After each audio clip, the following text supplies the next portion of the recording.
Olá, querido professor, seja bem-vindo à nossa última aula da Escola Dominical. Nós chegamos à lição 13.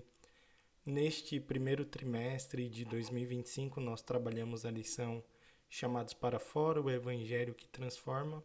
Meu nome é John Wesley, sou membro ali da Igreja Vila Humaitá de Santo André. E hoje nós vamos falar da lição Você está disposto a ir? Nosso texto-chave se encontra em Lucas capítulo 9, versículo 62, que diz assim: Ninguém que põe a mão no arado e olha para trás é apto para o reino de Deus.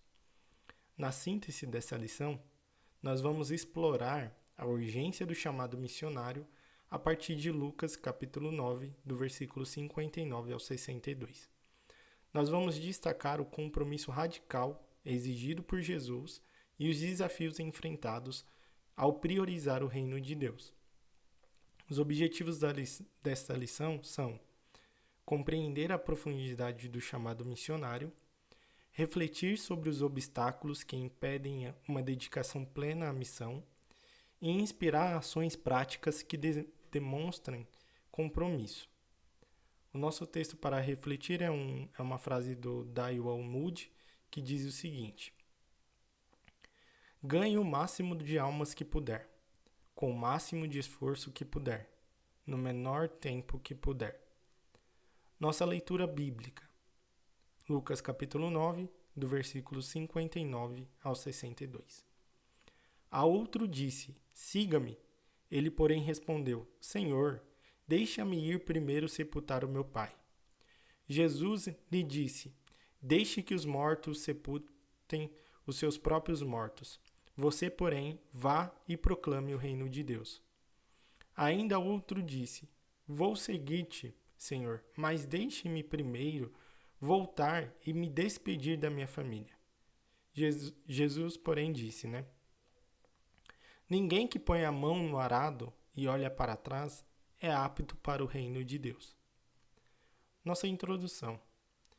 Irmãos, se nós fizermos uma análise talvez um pouco mais emocional do texto, porque se nós falarmos da nossa geração, querido professor, a gente tem a tendência de olharmos para as coisas do lado emocional, né? Nossa geração está uma geração muito emocional, muito emotiva. Tudo motiva e tudo desmotiva. A uma hora você tem uma geração, um jovem bem engajado, bem motivado, e outra hora você tem o mesmo grupo de jovem desmotivado, desengajado e talvez parecendo que vai parar. Então, se nós fizermos uma análise aí um pouco mais crítica desse texto, pode ser que esse texto soe de um sentido que Jesus foi insensível. Como assim eu não posso enterrar os meus pais, né? É exatamente essa frase. Jesus, como assim eu não posso enterrar os meus pais? Parece que Jesus aqui não é o Jesus que nós conhecemos, né? Não é aquele Jesus legal, aquele Jesus maneiro que todos apresentam. E aí, quando a gente começa a olhar mais de perto esse texto, a gente começa a entender, na verdade, o que está acontecendo. Uma das primeiras coisas que eu disse nas primeiras lições foi em relação à nossa motivação. O que nos motiva a fazer a obra de Deus? Se essa motivação ela é dada a qualquer outra coisa que não seja atender o chamado de Deus, logo torna-se uma motivação que qualquer outra pessoa possa ter. Não é uma motivação que nos envie, nos mande a campo missionário. Porque qualquer obstáculo que aparecer fará com que nós, no meio do caminho, desistamos, paramos e tudo mais.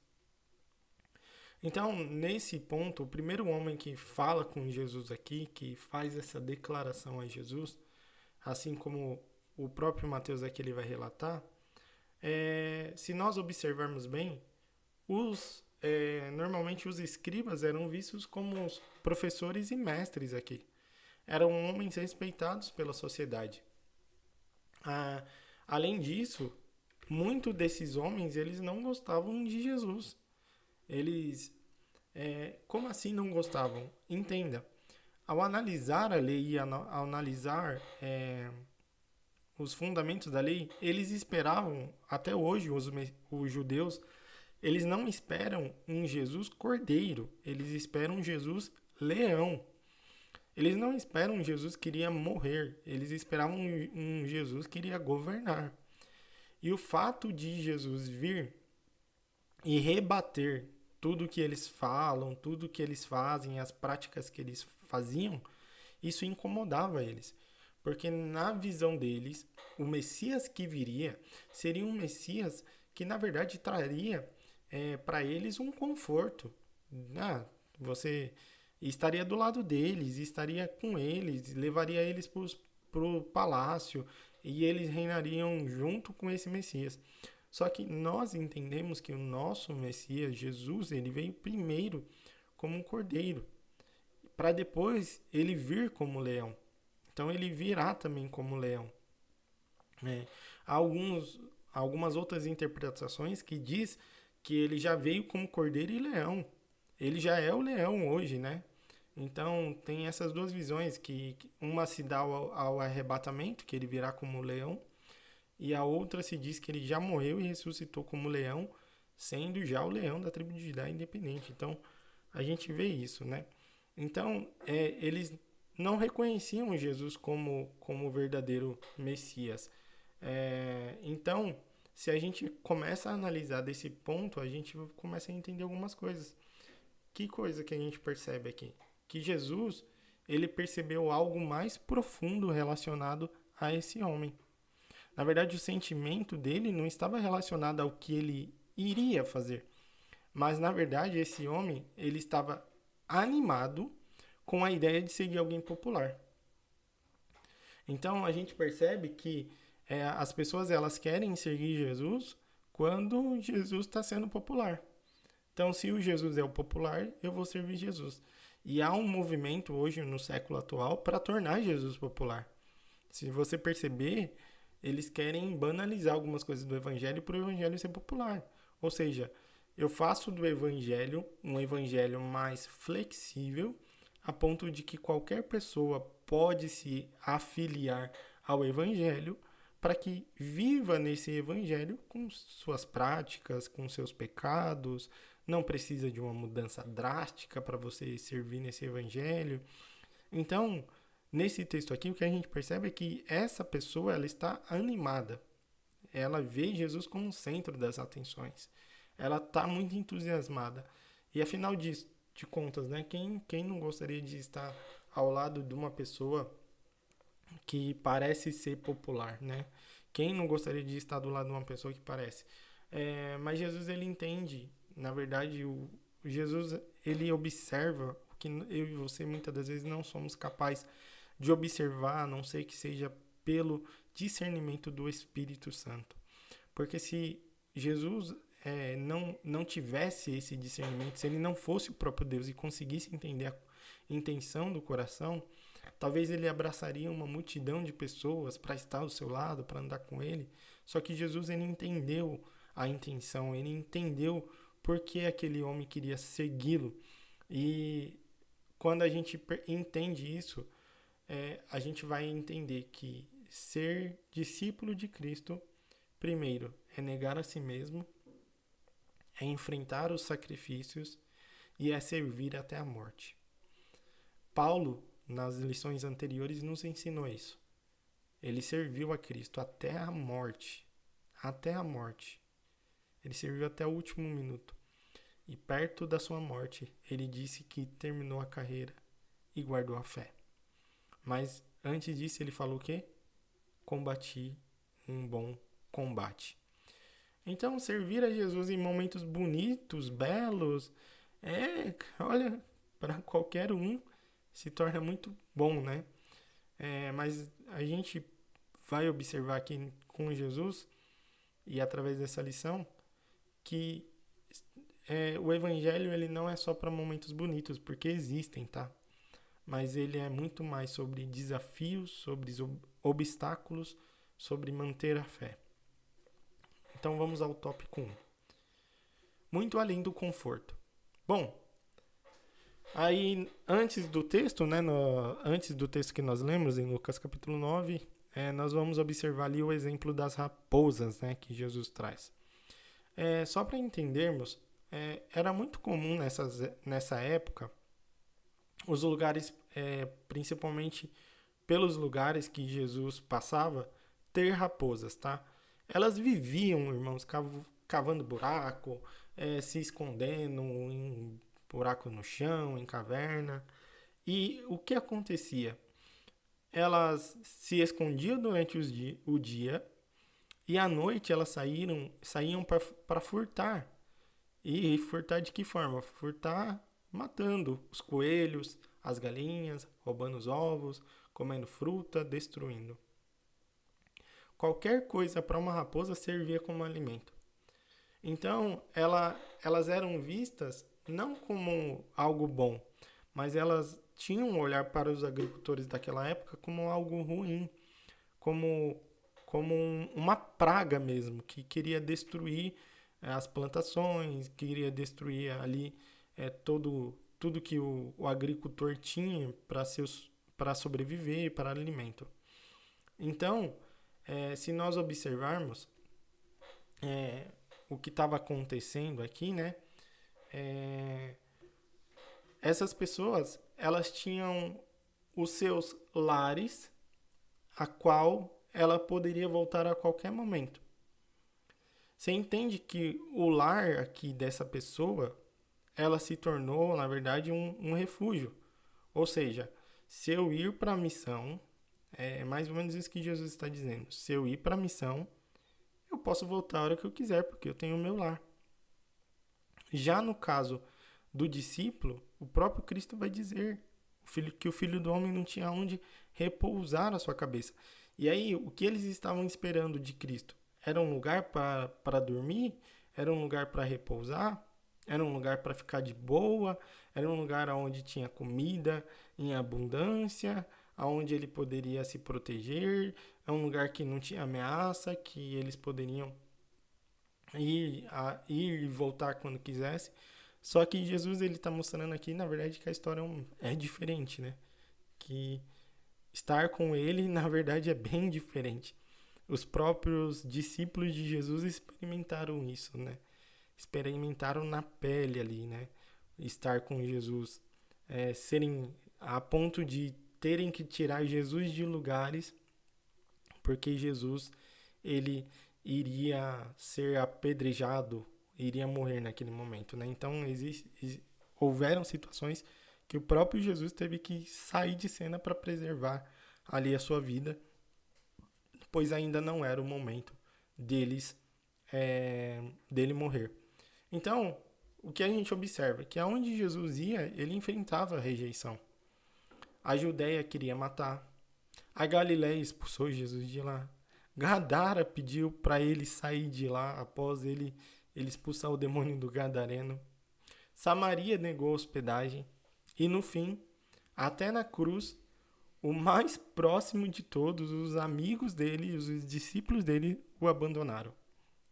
Então, Jesus está mostrando aqui para este homem, e Jesus ao mesmo tempo está revelando para este homem o que está no coração dele.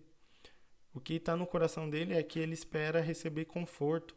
É que ele sabe que se ele ir para casa, se despedir dos seus pais, ele pode falar para o pai dele, olha, fica tranquilo, porque se não der certo, eu volto. A qualquer momento eu posso voltar, a qualquer momento eu estou de volta. E Jesus mostra aqui que ir ao campo missionário, estar no campo missionário, não é bem assim. Não é sobre receber medalhas, não é sobre receber honra, méritos, mas é sobre carregar a própria cruz, é sobre luta, sobre sacrifício. Então, até, querido professor, ensinar isso aos nossos jovens é algo maravilhoso. Nós não estamos vendendo o falso evangelho, que é o evangelho de bonança, de paz, que fica tranquilo, vai dar tudo certo. Não. O que nós estamos ensinando é que o verdadeiro evangelho, o cristão enfrenta obstáculos e obstáculos difíceis, irmãos. Muito difíceis. Bom, então, nesse relato aqui, a gente percebe que o escriba, ele optou por não seguir Jesus, né? E aí fica uma pergunta importante. Você está preparado para deixar o seu conforto e seguir a Jesus? Como podemos engajar na missão se tudo que buscamos é conforto, estabilidade e uma vida tranquila? Será que estamos dispostos a abrir mão de nossa sombra e água fresca para levar o Evangelho onde ele precisar chegar? Bom, segundo, a missão não espera. Jesus, dessa vez, ele não esperou um voluntário. Agora é ao contrário. Ao contrário não, é seguindo a mesma lógica, tá? Perdão. Jesus, dessa vez, ele não espera um voluntário. Alguém que se voluntaria para ir. Então, ele chamou diretamente um homem e falou para ele, ó, siga-me. É um voluntário que Jesus chama. É alguém que está disposto a ir. Então, a resposta desse homem, ela nesse momento, ela parecia legal. Senhor, deixa eu ir primeiro em casa sepultar o meu pai. Irmãos, essa resposta aqui, para qualquer um de nós responderíamos, claro, é o seu pai. Claro, você precisa fazer isso, é o seu pai. Só que Jesus agora, ele dá uma resposta que é exatamente a resposta que se nós fôssemos observar hoje, se Jesus estivesse vivo hoje, nós falaríamos que esse Jesus aí, ó, ele não tem amor, ele não tem empatia, esse Jesus aí, ele, olha, você viu o que ele falou? Ele falou pro homem que ele nem podia sepultar o pai dele. Observem a loucura, né? Que nós estamos vendo aqui nesse texto. Bom, se ele desejava ser perto de Jesus e estar perto de Jesus, Jesus queria ver, prová-lo, se ele estava realmente disposto a deixar tudo para seguir Jesus. É deixar tudo. Nós vemos isso, e isso aconteceu com Pedro. Quando Jesus chama Pedro, Pedro tinha feito uma pesca extraordinária. Extraordinária. Claro que sob orientação de Jesus. Só que quando Jesus chama ele e fala, Pedro, vem, perceba que a pesca extraordinária, ou seja, muito lucro para o bolso de Pedro, não fez ele ficar preso ao lucro e ao dinheiro. Mas ele larga tudo. Ele largou o barco, ele largou a rede, ele largou os peixes que ele tinha acabado de pescar para poder seguir Jesus. O que Jesus muitas vezes faz é entender se nós estamos dispostos a deixar tudo para segui-lo. Sabe por quê? Porque se nós não estivermos dispostos a deixar tudo e seguir Jesus, quando a morte vier, nós vamos recuar. Se nos lançarem numa cova, nós vamos negar a Jesus para sairmos da cova. É isso que Jesus está mostrando aqui. Aqui o ato de Jesus para aquele homem não é um ato de desrespeito, de que Jesus não se importa, de que Jesus não olha. Mas o que Jesus está mostrando aqui é que se você de fato quer servir, quer estar diante de Jesus, servindo a Ele, você tem que estar disposto a abrir mão de tudo. Aquele que ama mais o seu pai ou a sua mãe do que a mim, não é digno de mim. O próprio Jesus diz isso. Aquele que ama mais o seu marido, a sua esposa, aquele que ama mais este mundo, aquele que ama mais as coisas do mundo, não é digno de Jesus. Então, Jesus, primeiro, nós precisamos entender, Jesus ele tem a sensibilidade, sim, de entender a questão da morte. E Jesus também, ele entende ali o que aquele homem, ele está querendo. Então, a resposta de Jesus aqui, de uma forma direta, é: deixe que os mortos enterrem os seus próprios mortos. Você, porém, vá e proclame o reino de Deus. Jesus, ele aqui também, outro ponto que nós precisamos colocar, que Jesus ele não está rejeitando aqui as tradições, os laços familiares, né? Porque aparentemente parece que Jesus está quebrando a tradição judaica de honra teu pai e a tua mãe, para que vai bem. Sepultar o pai e a mãe é um ato de honra. Nós vemos ali em Atos capítulo 8, após a morte de Estevão, que os irmãos reputam, pegam o corpo de Estevão, né, para sepultá-lo. Então, não é nesse sentido, né? Mas o que Jesus está destacando aqui é realmente a urgência da missão. O que Jesus está destacando aqui é que essa missão, ela precisa estar acima das nossas prioridades. De forma resumida aqui, é dizer ao aluno se ele está disposto a abrir mão de qualquer coisa para servir a Jesus. É exatamente isso. Você está disposto a abrir mão de tudo para servir a Jesus? E por fim, o tópico 3 trata das prioridades na missão. Outro homem, ele se aproximou de Jesus e com uma proposta, à primeira vista, que parecia totalmente normal, ele disse a Jesus: agora esse homem, sim, eu te seguirei, mas deixa eu despedir da minha família primeiro.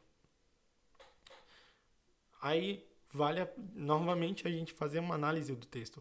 Se formos sinceros, esse pedido que esse homem fez não parecia justo? Sim, totalmente. O homem, ele se prontificou aí. Ele vai, só que deixa ele se despedir dos pais. Imagine assim, irmão, você tá indo para uma viagem missionária de navio, toda a sua família vai até o porto, para lá eles se despedirem de você enquanto você entra no navio. Isso parecia sensacional, né? Mas assim como no caso anterior que nós analisamos, Jesus ele rejeitou a solicitação. Jesus não falou, vai lá, despede e vem. E novamente, para dar a entender e dar a compreensão que Jesus está sendo ali uma pessoa insensível. Mas não. O que Jesus ele está vendo aqui é que se esse homem ele voltasse para se despedir da sua família, ele não voltaria mais para fazer a missão. Então, o que Jesus está observando é que a família poderia ser um impedimento para que esse homem servisse a Jesus. Irmãos, diversas situações, a família ela pode ser um impedimento para servir a Jesus. O que pode parecer algo que não é, se torna. Eu quero dar um exemplo prático. Eu gosto de todas as minhas lições sempre trazer um exemplo prático, e nessa não é diferente. Bom, eu tenho uma pessoa lá na nossa igreja, uma moça, e ela estava informando que ela faz serviços de design de sobrancelha e ela atende algumas clientes que têm um poder aquisitivo um pouco maior. Uma dessas pessoas que ela estava atendendo no seu consultório, ela tem uma filha que é missionária. A filha dela é missionária. A filha dela doou a vida para ser missionária. E ela estava falando para ela, né? Falando assim, olha, eu não entendo como a minha filha, ela largou tudo para ir ser missionária. Ela é missionária dentro do navio, ela viaja para todos os lugares. E a estratégia deles é evangelizar todos que estão dentro da embarcação. Minha filha tinha tudo. Minha filha tinha Mac, minha filha tinha iPhone. Eu poderia... Se você ver o quarto dela é lindo, maravilhoso. Ela tinha de tudo. E eu não sei porque ela fez isso com a gente. Aí, trazendo esse exemplo prático. E isso é real, é um caso real. Não é uma história de carochinha, uma história verdadeira. Imagine agora essa menina, que ela é uma menina... menina não, ela é uma jovem, né? Mais de 18, para trabalhar num lugar desse. Fala outros idiomas. Agora imagine essa jovem, todas as vezes que fala com a mãe dela, todas as vezes que vê a família ou que vem e retorna para São Paulo. Imagine essa menina chegando até a mãe dela e a mãe dela: filha, por que você está fazendo isso? A mãe sente tanta saudade. A mãe queria você aqui. Nós queríamos você aqui. Você percebe que para essa menina a sua família é um impedimento? Alguém que não tenha, talvez, essa menina, na verdade, ela é muito sábia, ela ama Jesus.